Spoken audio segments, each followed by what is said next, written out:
Alright, it makes me do that every time. Sorry guys. This is chapter 11.3, our third video lecture. So here's the objectives that you guys should have mastered at the end of this lesson. You should be able to explain what a net ionic equation shows, and then explain how you can predict the formation of a PPT, or a precipitate, in a double replacement reaction. Here are your vocab terms that you can pause this video and copy down. And now we're going to jump into our lesson. So net ionic equations. These are dealing with aqueous solutions.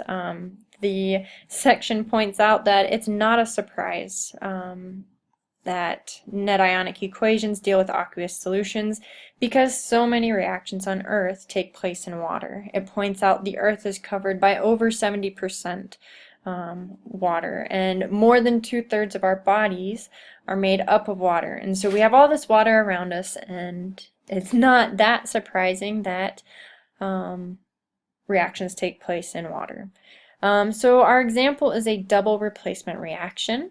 However, this reaction doesn't show that, like most ionic compounds, when you mix these in water or dissolve them, they're going to separate into their ions in the solution, in the water.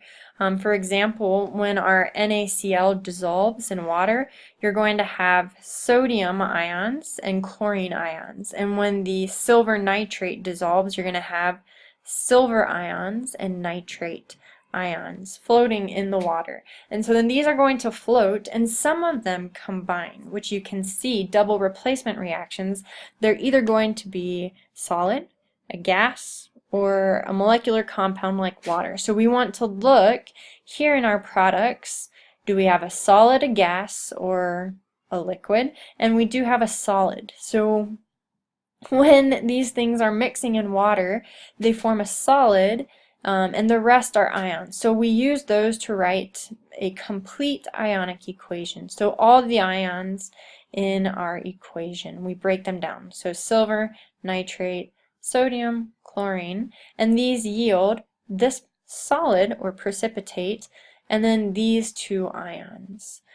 However, we do have spectator ions. So to use a sports analogy, not everybody is involved in the game. Some people are in the crowd watching the game. So they're all together at the game, just not taking place or taking part in that. And so our nitrate and sodium ions, they're showing up on both sides of the equation, and they're not changed. Okay, they're the same on both sides. So they're just spectating, they're just watching. And so we can just delete those in our net ionic equation. So you can see I drew lines through those because they're the same on both sides. So you want to look, is Ag plus here and Ag plus here? No, Ag is in a compound, it's in a precipitate. And so anything that is unchanged on both sides, you want to cut that out. And so our net ionic equation are the actual ions used in our reaction. And so silver ion and chlorine ion react to form silver chloride.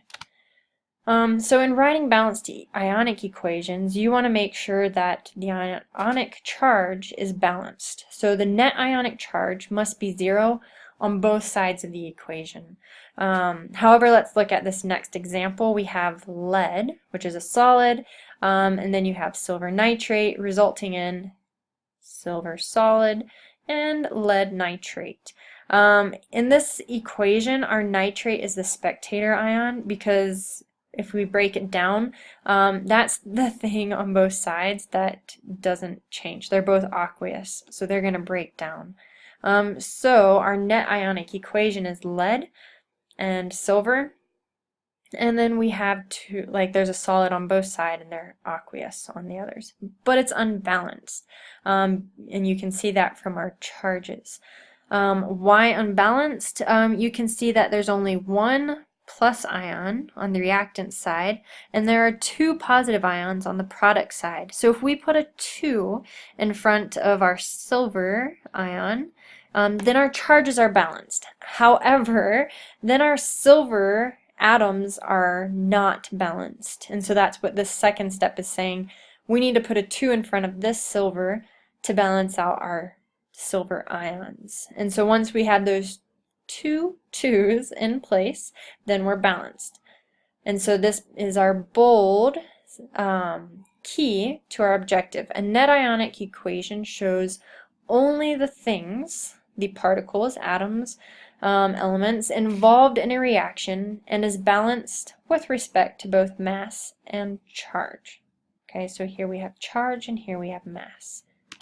So let's go ahead and do an example. So we have aqueous solution of iron 3 chloride, gives you the charge, and potassium hydroxide. These are mixed. A precipitate forms of iron 3 hydroxide. So we want to identify spectator ions and write a balanced net ionic equation for this reaction. So first, write the complete ionic equation, and then eliminate the spectator ions. And that then helps you identify spectator ions, and then our next step would be balancing it. So here is our full, and it kind of goes to a second line, our complete ionic equation. And so now we want to see what appears here unchanged here. And our answer is potassium and chloride.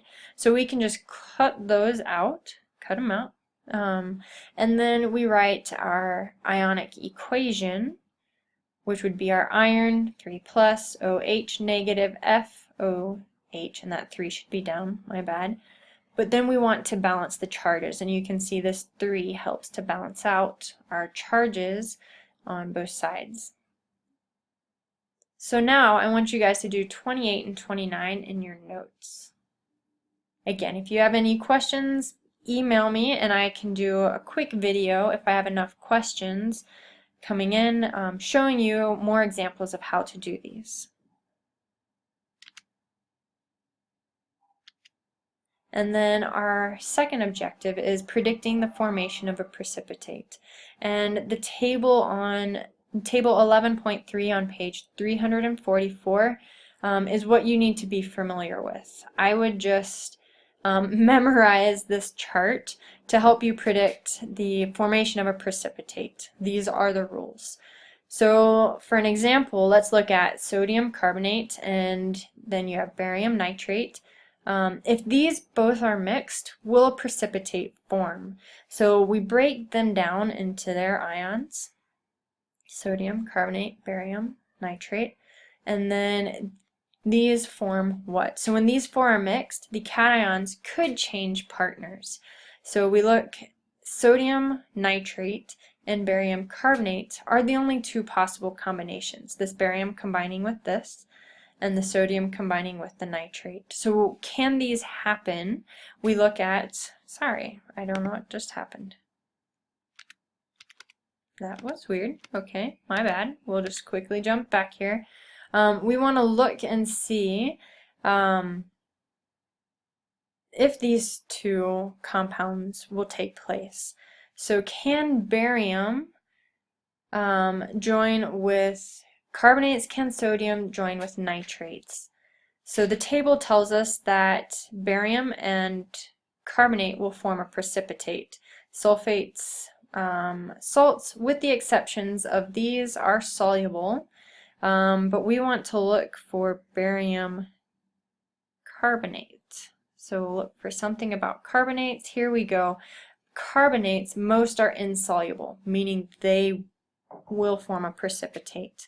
We want to look at nitrates. Nitrates are soluble, and we can even look for sodium, alkali metals, they're soluble. So sodium nitrate will be in aqueous solution still, but the barium and the carbonate will form a precipitate. And so our net ionic equation is barium with its charge, carbonate with its charge, and BaCO3.